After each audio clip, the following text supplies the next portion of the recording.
Yo, it's your boy Daydream. Yo, what up? It's your boy Dzevad. And we back with the 25th podcast of Hoops in the Whip, man. We back with it. Episode. So everybody know, man, Russell Westbrook is now going to be joining James Harden after the trade for Chris Paul over to OKC.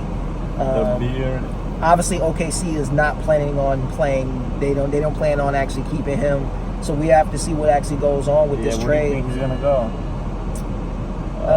I think he's gonna end up getting bought out or something like that. I don't necessarily know what's going to happen with it, but we'll see. I really don't know. I really have no clue. And if I was any team, I hate to say it, I don't want Chris Paul.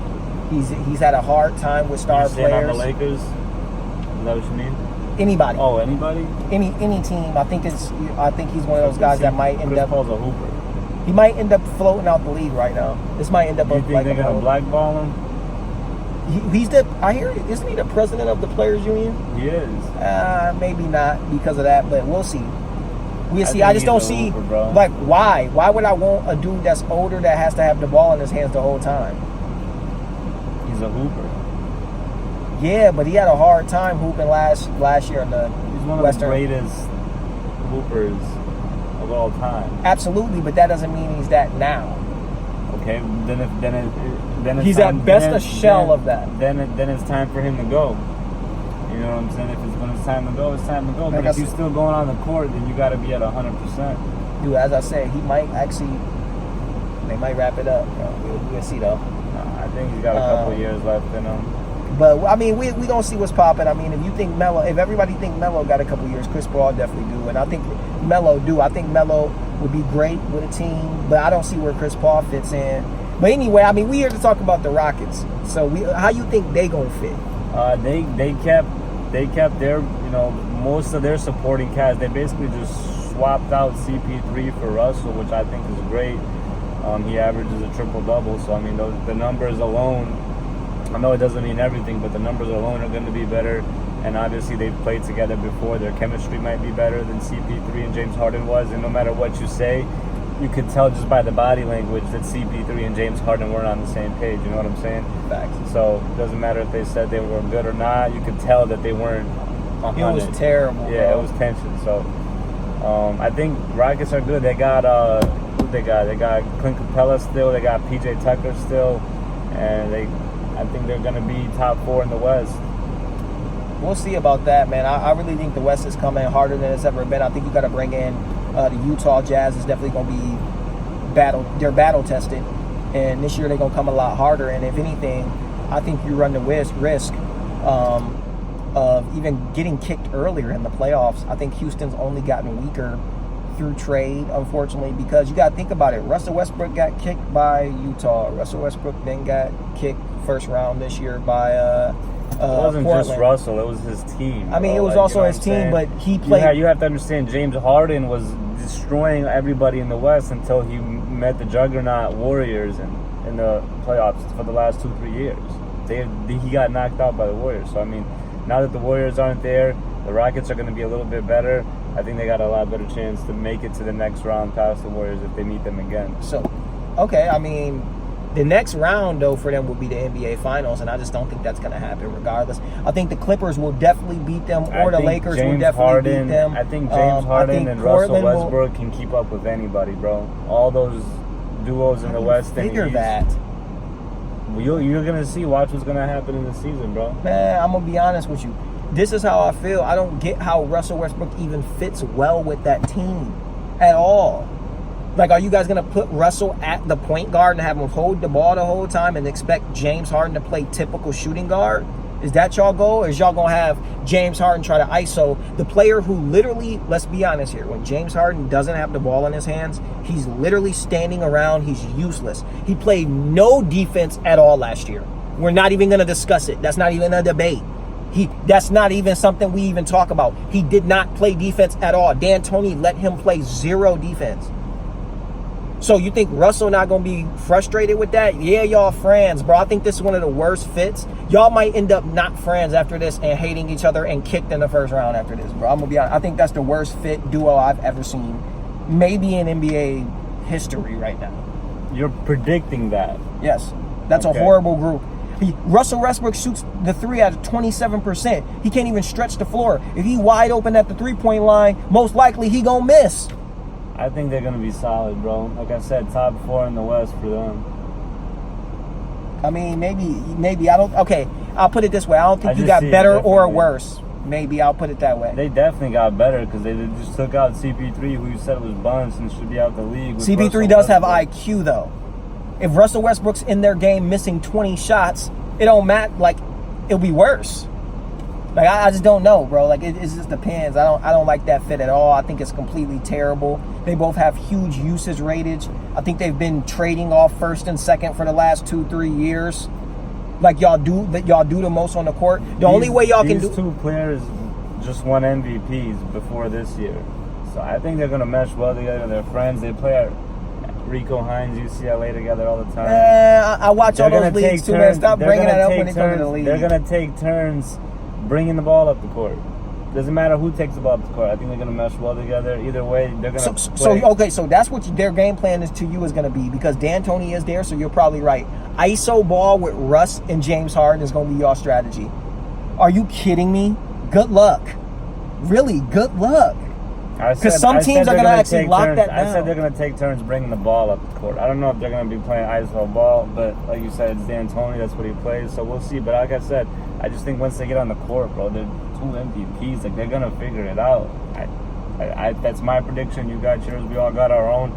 Let us know what you think is going to happen with the Rockets this next coming season. Yeah. You know what I'm saying? We don't 6th in the West. Bro, I think they're definitely going to be top 4, bro. They could be top 4.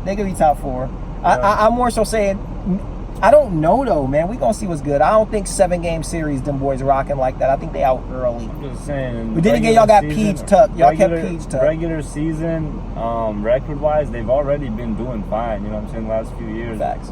So it's just going to be even easier for them this year because they don't have to go up against the Warriors. But Russell will not allow James Harden to drop near 36. Just let you know, those days are over. What'd you say? Russell going to be holding that ball way too. You're not going to get near 36, Harden.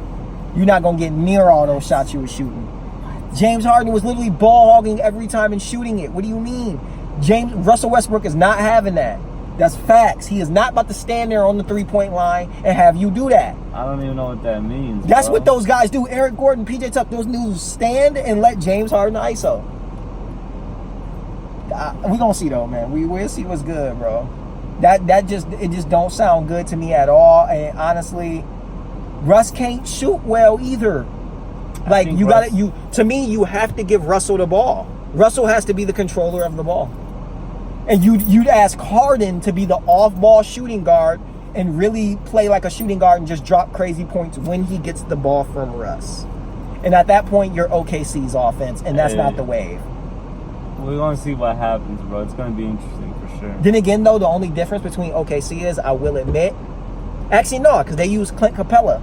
Unless you put PJ Tucker in at the 5 like y'all was doing and stuff like that, it isn't like they're spacing it out. It's still a big-ass dude sitting in the middle in Clint Capela who can't shoot. So for Russell Westbrook, you're not opening the court up. You need a big that can stretch it. They don't have that. So I don't know. I don't like the fit. Maybe they'll be stronger. I completely understand just because you have 2 alpha dogs, especially both in the backcourt. You know what I'm saying? But you guys do have a big 3 now. They do have a big 3 now. We'll see how Houston go. Who's got a big 3? Houston. They got a dynamic duo. And Pella got potential. That's fine. He's not a big 3. Kuzma got potential. You're right. You know That's a little big 3. Ain't no more big 3s in the league. Finally, thank God. Yeah, that's a good thing. We will say that the depth of the big 3 is here, and honestly, it's beautiful now because now we can appreciate Golden State for what it actually was. It was a big fat joke. No, honestly, to me, as an all-time great team, and honestly, a fantasy draft team that I hope never gets done again, but they were actually unbeatable to me. Like, to me, they went down through injury, but everybody knows my theory. I believe Kawhi is phenomenal, probably the best player in the world right now. Obviously not to LeBron, but I don't put LeBron's not competing with these guys to me. At that same token, I would say if they was all healthy, I don't think that would have went down the same. So I think Golden State would have flat out won. I think adding KD made that team flat out phenomenal to where they could give any team that's ever played a run for their money, flat out. And at the end of the day, now I was even on 2K running with it earlier. Somebody picked them up. Now that's a historic team. Like I find that amazing.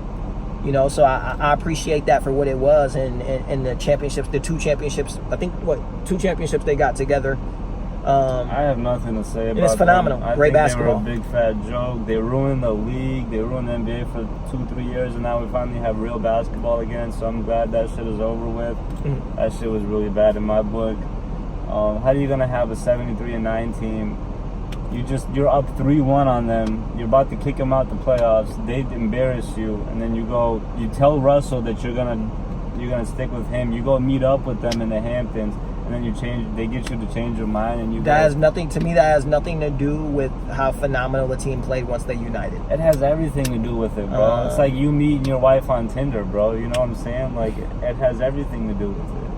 You funny the mug, bro. I'll honestly, and this is leeway to the Hall of Fame question, man. Who are you taking? The KD, Steph, Golden State, at their height, at their best, when they stunned on Bron? Or who? Or do you take the 96 Chicago Bulls, who's a better team with all your money on the line? $1 million. Every dollar you've ever made, put up. You could get all of it back in bulk. Who are you picking? Keep it 1. Jordan. Bulls. 96. No cap. I'm going to be straight honest with y'all. I am absolutely taking the Golden State Warriors. I think no one's beating Jordan. He was 6 for 6. He'll go 7 for 7. Forget Jordan. Forget Jordan when you put together KD. That many amazing players. Forget KD. I'm gonna be honest. Scottie Pippen is not stopping KD. Steve Kerr will take Steph out the game. Steve Kerr averaged 5 points a game. That's fine. He'll take Steph out the game. I'm gonna be honest. Steve Kerr could not guard Steph Curry at all. I'm sorry. Take Steph out the game. In this age in basketball, too. No, we're playing in that age. They have to go back in time. Fuck that. I mean, it's interesting to speak on, but even then, you got 7-foot KD. They shoot it from out there, man. They shoot it from out there. They're going to get beat up. You think little skinny ass KD going to be able to survive? Steve Kerr was a point guard. I think Steph could survive. Steve Kerr was a little gimpy dude, too, bro. Like, no, but and honestly, I don't know, bro. I don't know. These guys have played physical ball before. People be trying to act like they've never played. Just pussyfoots. No, like, come on, when it gets physical, the fouls get called these days. But back then, you had to play through that shit. Bro, I'm gonna keep it straight 100 with you. KD is letting these boys absolutely have it. I'm sorry, I'm taking. And man, honestly, I'm taking Golden State. You taking Chicago. And on that note, Hoops in the Whip podcast, bro. We out. Peace.